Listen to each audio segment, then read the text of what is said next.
Seorang lelaki dan adiknya maut dalam kemalangan melibatkan 3 kenderaan di kilometer 36.7 Jalan Batu Pahat, Keluang semalam.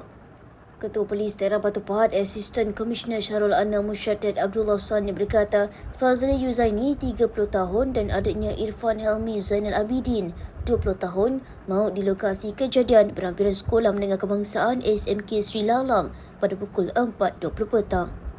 Dua lagi adik Fazli iaitu Azrul Nizam 29 tahun dan Zulfahmi 25 tahun mengalami kecederaan di kepala dan kini dirawat di Hospital Encik Besar Hajar Kalsum. Siasatan awal mendapati 4 adik-beradik itu dalam perjalanan dari arah Keluang menuju ke Air Hitam dengan menaiki kereta Toyota Vios yang dipandu oleh Azrul Nizam.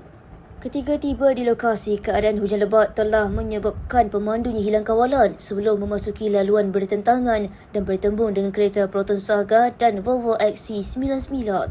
Beliau berkata akibat pertembungan itu, Fazli Yuzaini dan Irfan Helmi yang duduk di bahagian penumpang belakang berada dalam keadaan tersepit di tempat duduk masing-masing dan cedera parah di kepala. Menurut Syarul Anwar, kedua-dua adik-beradik itu bagaimanapun disahkan meninggal dunia oleh pasukan perubatan yang turut berada di lokasi kejadian.